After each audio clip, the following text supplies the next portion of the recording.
पंजाब में बाढ़ की स्थिति बनी है वो अब तक के बनी हुई सबसे गंभीर। 2023 में भी बाढ़ का प्रकोप था, लेकिन इतना नहीं था।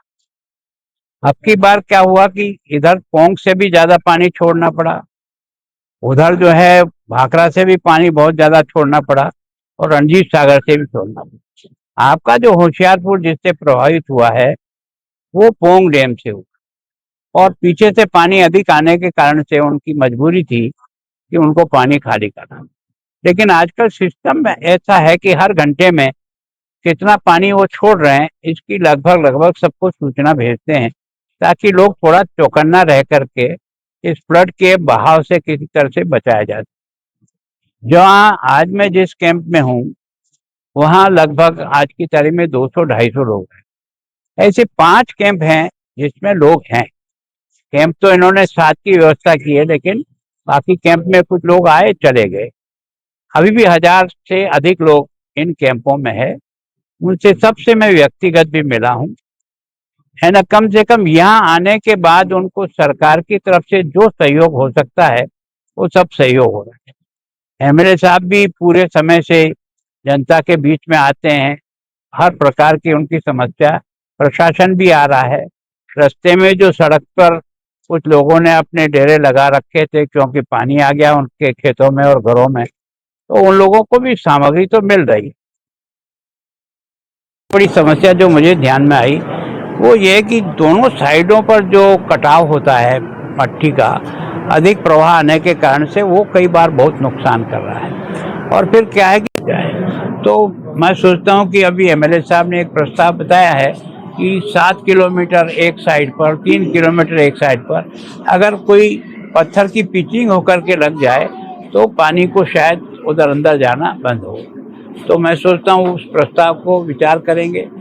कुछ यहाँ के गांव के लोगों ने कहा कि बच्चों को जो है ना हमारे गांव में पढ़ने के लिए काफ़ी तकलीफ हो जाती है। केवल और केवल प्राइमरी स्कूल है, उसमें भी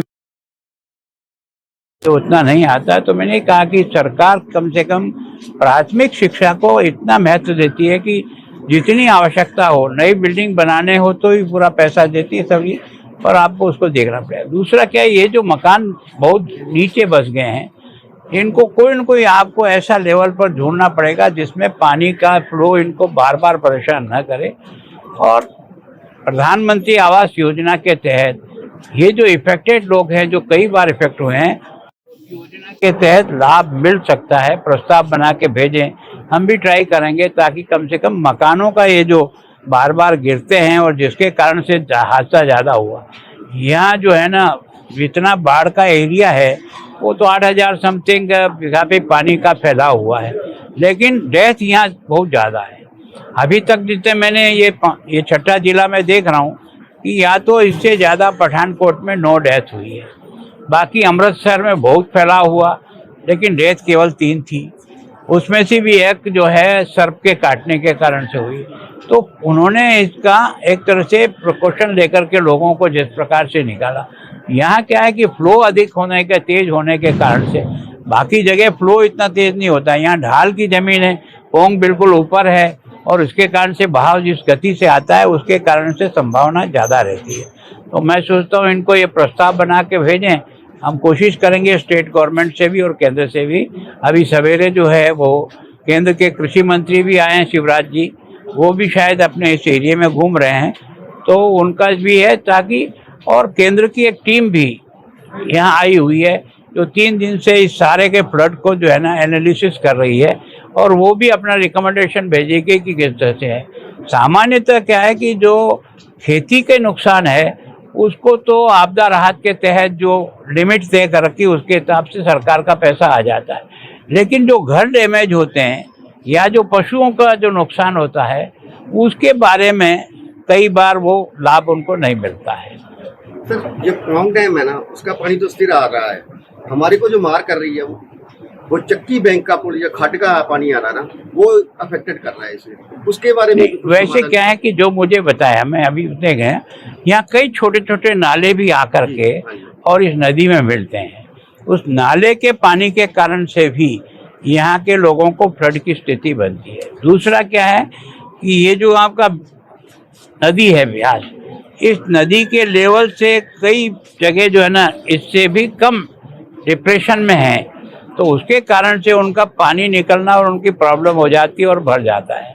तो मैं सोचता हूँ वो तो डिपार्टमेंट को ड्रेनेज को सिस्टम को मजबूत करने के लिए, क्योंकि पानी 2 दिन 3 दिन भरा रहेगा तो फसल को नुकसान तो 100% होगा, बाकी होगा नहीं होगा। तो मैं सोचता हूँ इससे जितना कंपनसेशन देते हैं हर फसल के नष्ट है, अगर उसको एक साथ मिला करके उस समस्या को एग्जाई कर ले तो मैं सोचता हूँ सरकार उसको कम खर्चे में काम निकाल सकती है। सर पहले तो आपका बहुत बहुत अभिनंदन है, आप यहाँ पहुँचे हो। जो सेंट्रल सरकार की तरफ से जो 500 करोड़ पंजाब सरकार को भेजा है, एक अनुमान के तहत कि 50,000 करोड़ का पंजाब का। देखो मैं सोचता हूँ ये 50,000 1 लाख नहीं, अगर सरकार का असेसमेंट होगा, यहाँ के कागज बन करके जाएंगे, जो टीम यहाँ आई है वो उसको रिकमेंड करेगी, तो पैसा कम और ज़्यादा ये केंद्र के लिए महत्वपूर्ण नहीं है। लेकिन जो प्रोसेस से पैसा मिलेगा वो तो हर जिले को कंप्लीट करके भेजना पड़ेगा। न तो 60 की लिमिट बांधी है, न 50 की लिमिट बांधी है। जितनी आवश्यकता होगी, जितना खराब होगा, केंद्र सरकार उसकी भरपाई करती है। केवल और केवल बाढ़ के उतर जाने के बाद इसका असेसमेंट जिला लेवल के अधिकारी और करके भेजेंगे। केंद्र की सरकार जो है ना, जो प्रतिनिधि आया वो तो अभी केवल ऊपर से देख के जाएगा। कोई बहुत ज़्यादा एग्जैक्ट में नुकसान क्या हुआ ये तो फ्लड उतर जाने के बाद पता लगेगा। तो ऐसी टीम बने, गठित होगी टीम। मैं सोचता हूँ जो प्रस्ताव ये बना के भेजेगा। प्रशासन तो लगातार लगा हुआ है, प्रशासन की मेहनत से इतने लोग बच गए हैं। राजा साहब, गिल साहब भी लगे हुए हैं, पूरी मेहनत की है इन्होंने, प्रशासन भी लगा हुआ है, उनके कारण ही ये लोग जो मार कम पड़ी है।